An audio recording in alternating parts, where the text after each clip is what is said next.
Hey everyone, welcome to another video. Today we're going to talk about issue number 3 of Rise of the Powers of X, written by Kieran Gillen. But before we dive into the story, I want to ask you a favor. If you enjoy this video, please leave a like and a comment to help the channel grow. So with that said, this issue opens up rehashing Moira's past life as a child.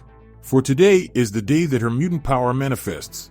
And one thing about Moira we need to understand is that if she was to die before her power manifested, then she wouldn't be reincarnated. So, in each timeline leading up to the day she awakens her power, Moira always took special care not to put herself in harm's way. So with that context out of the way, we see Moira make her way down to the meadow by her house. But on the next page, when she gets there, she is met by Charles waiting for her. And the first thing he tells her is not to run, because all he wants to do is talk, and just to make sure their private conversation goes uninterrupted, Charles took it upon himself to freeze everyone within a half-mile radius from their location. Now, upon seeing him, Moira is immediately put on edge because she states that everyone knows why anyone would choose this day of all days to come and visit her. So as Charles rose from the bench, he turned to face his old friend and informed her that he really did want to talk to her and help her understand why he must carry out this drastic action. So as the red dot appears on Moira's head, we transition over to the current day with Moira talking to the Dominion. Now, during their exchange, Moira makes a statement that makes me believe that during one of her past lives, she encountered a Dominion. Because Moira asks Enigma if she met him before, and before he can answer, he tells Moira to shush because they have company. And just like that, on clockwork, Omega Sentinel descended from the sky, for she wanted to let Moira know they needed her. So with that message delivered, Moira lets Omega Sentinel know that she needs a minute alone and she will be there to help. Now with Omega Sentinel rushing off to rejoin the fray, Enigma manifested a note to continue the dialogue between them. And in his response, he answers her question with a no, because they haven't met before, but he does reveal that he did indeed meet Omega Sentinel though. In fact, he goes as far as to say that he was the one who brought her from the future to this timeline.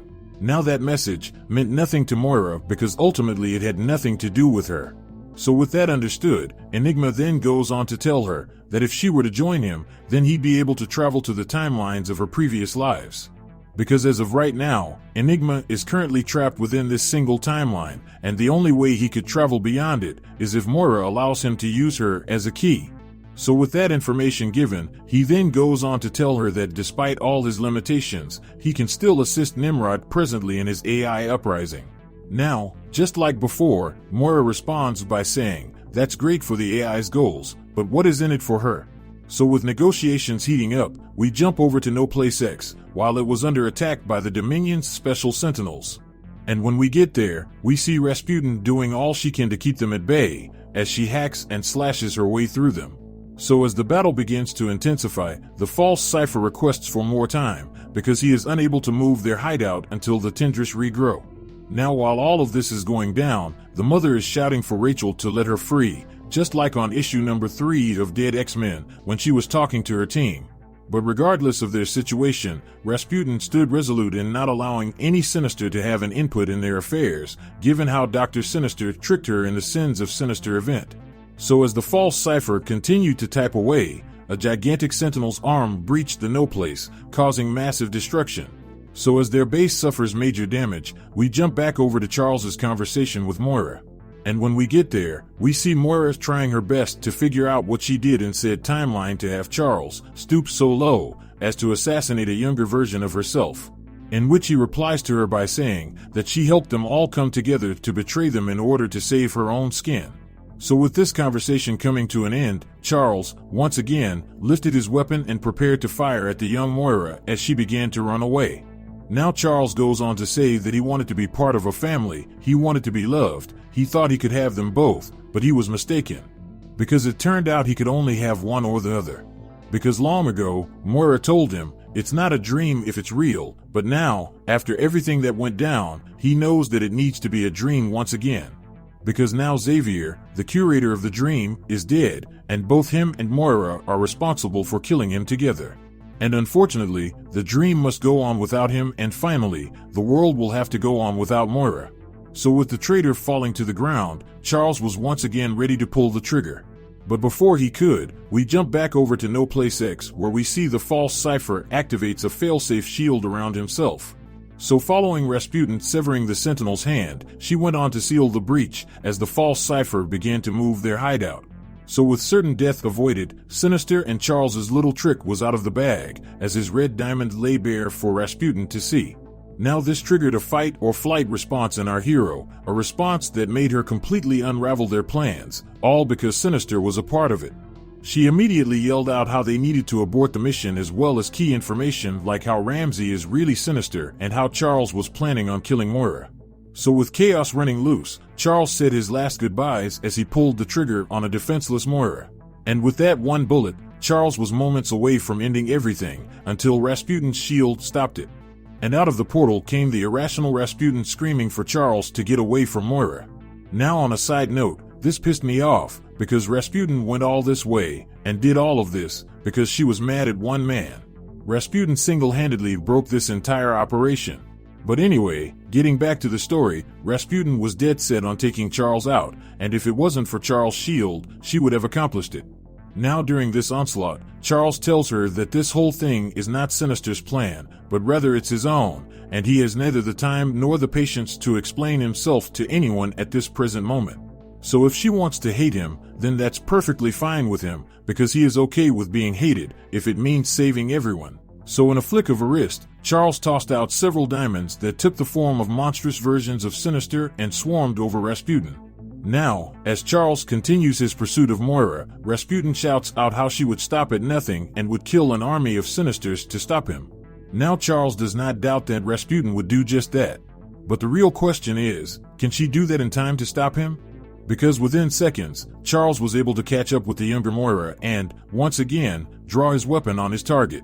And right before he could pull the trigger, Rachel stepped in to stop him. Now the last thing she wants is for Krakoa to just disappear in this way, because their island nation is more than just an idea, but a symbol of what mutants can accomplish. So with that said, a single tear slid down Charles's face as he stood in his tracks and embraced what Rachel was saying. So with his mind made up, Charles proclaims that he won't destroy Krakoa, but instead, he'll save mutant kind the only way he knows how. So while he enters Moira's mind, he states that he'll hope Moira will make the right decision in the end, that she'll think of something other than saving herself. So with Charles's work done, he closes off his connection with Moira by telling her she will forget all of this once they are finished. So with that said, Charles and Rasputin turned around and went back to their No Place X. Now, following that, we get an exchange and a data page between Moira and the Enigma. And during their conversation, the Dominion offers Moira a place at its side. The Dominion ensures Moira that she will remain fully coherent while she becomes part of him. She would be free to do whatever she wishes and be whoever she wants. So with the once-in-10 lifetimes offered before her, Moira seized the opportunity and opened a port for the Dominion to enter from. And just like that, she became part of the Dominion, and in exchange, Enigma would travel freely through her 10 lives. So with this deal done, Moira turns to Omega Sentinel and tells her that she has good news. Because the Dominion has made contact and it wants to help them. So with the past lives open for Enigma to run free in, we jump back over to the No Place X. And when we got there was nothing holding Rasputin back from doing what she felt like she needed to do, because in one swift stab, Sinister was no more. Now after her victory, Rasputin points out how good getting vengeance actually is, and considering he was the one to raise her, shows her how flawed of a father he really was. And that is when Charles comforts her by saying that feeling shameful in oneself is sometimes necessary. So with that problem out of the way, Rachel confronts Charles for his actions and tells him that the resurrection of the Phoenix will work. Now from Charles' point of view, the alternative to killing Moira is way worse than what he has to do. So as he took out his gun, he apologized and pulled the trigger, shooting Rachel in the back. So with that shocking turn of events, this issue of the Rise of the Powers of X comes to an end. Now when it comes to this comic issue, I have to say that Rasputin's reasoning for stopping Charles made little to no sense to me. All I'm saying is, if Rasputin really wanted to end the Dominion, then killing Moira would be one of the best options. Now I also understand that she had a really bad experience working for him, but to discard everything just to get a one-up on him is a bit drastic. Now from a writer's perspective, I get how killing Moira now would cut the story short, but they could have found another way to stop Charles than to have Rasputin have a nervous breakdown. So down in the comments section, let me know what you think about how they used Rasputin to save Moira. Now, just to make my standpoint clear, I do like this series. I'm just curious on how they will move forward with everything. But anyway, down in the comment section below, let me know your thoughts about this issue and what predictions you could have moving forward. So with that established, I hope you enjoyed this video, and please don't forget to leave a like and a comment if you want to see more videos like this.